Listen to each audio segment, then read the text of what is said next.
Breaking news, all the combat power that Putin amassed for his invasion of Ukraine is now inside the country. This is according to the Pentagon spokesman, John Kirby.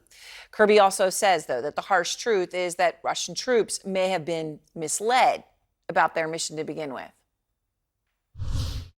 It is not clear to us that all of the soldiers that Russia has put into Ukraine realized that that's what they were doing, that they were actually going to invade Ukraine.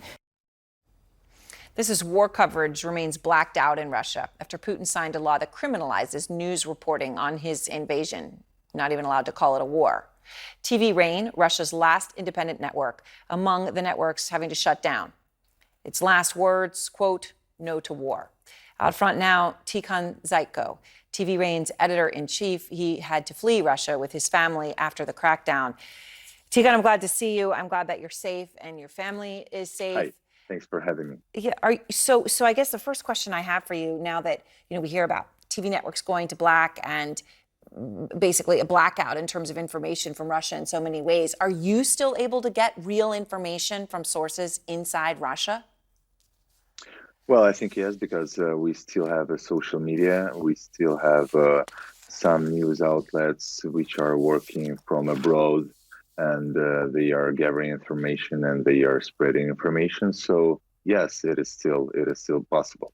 So I want to ask you about that in a moment. But first of all, because you had to flee, you're obviously coming to us tonight from Tbilisi. What was it like for you personally to have to leave? Well, it was, I would say, humiliating because I'm not a criminal. I did nothing wrong. Me and my colleagues, we've been doing our job, and we've been doing it good, I think. But for the reason of our security, we decided, me and some of my colleagues, we decided to leave the country. It's pretty terrible. I have everything there: my apartment, my car, my friends, my life. So yeah, it's not the best days of my life. My heart goes out to you. So, one thing in Ukraine that stood out to me was obviously so many people have relatives and friends in Russia, but when they talk to those relatives and friends, they often had no idea about what had happened. And there was one woman, she had family in the far east of Russia. And I asked her, had she talked to them? And she said, in fact, she had talked to them and they did not even know that there was a war, that this had even happened. Here's what she said. Family said, what? War with Ukraine? In Russia. But nobody know about news. With the Russia, news, the news absolutely, is controlled. Not only control, absolutely different and liar.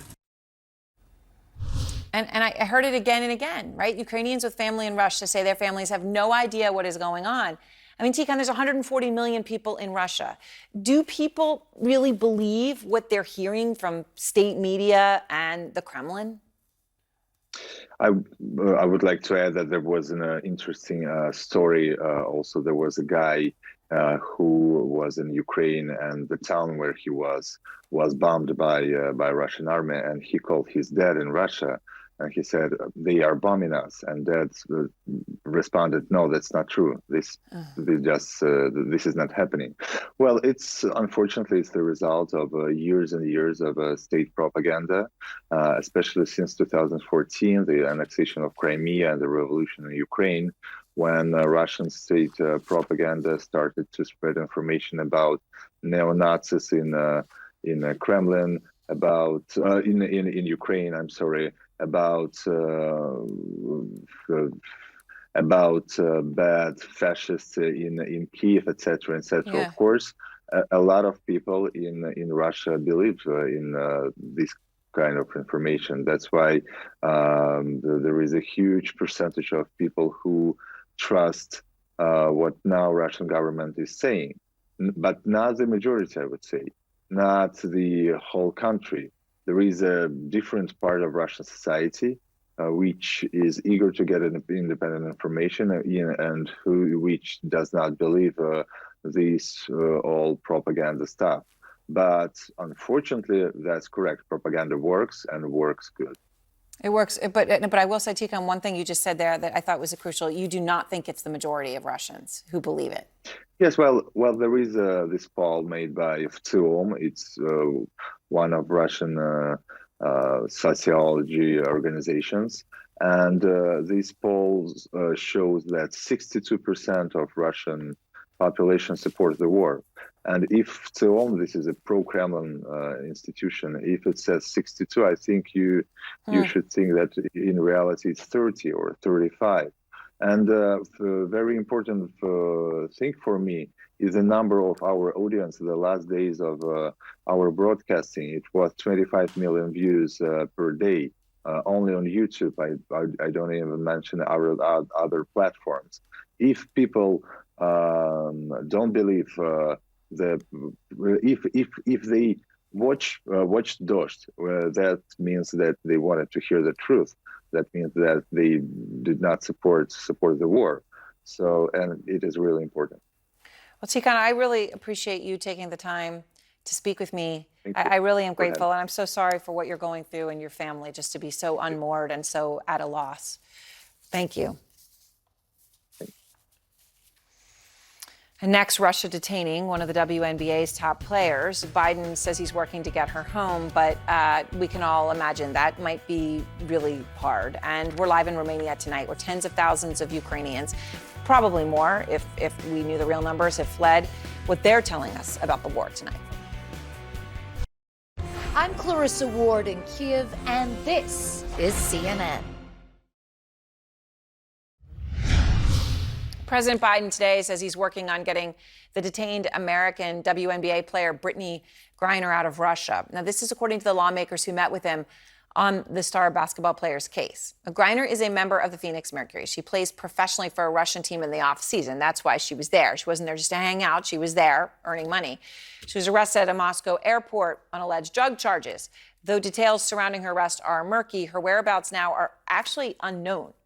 Lucy Kavanaugh is out front in Phoenix. What am I going to do for the rest of the day? It's freezing cold outside. WNBA star Brittany Griner, in her own words, telling ESPN about the isolation of playing basketball off-season in Russia. It made me open up to my family more, on telling them how much I love them. Those lessons now more grim, as Griner, seen here at the airport entering Russia, is detained at a security checkpoint for allegedly having cannabis oil in a vape pen. The video and details just emerging, but Russian customs officials say the arrest happened in February. A criminal case has been opened, with a possible punishment up to 10 years in prison if convicted. All of this against the backdrop of war. They're really like your second family.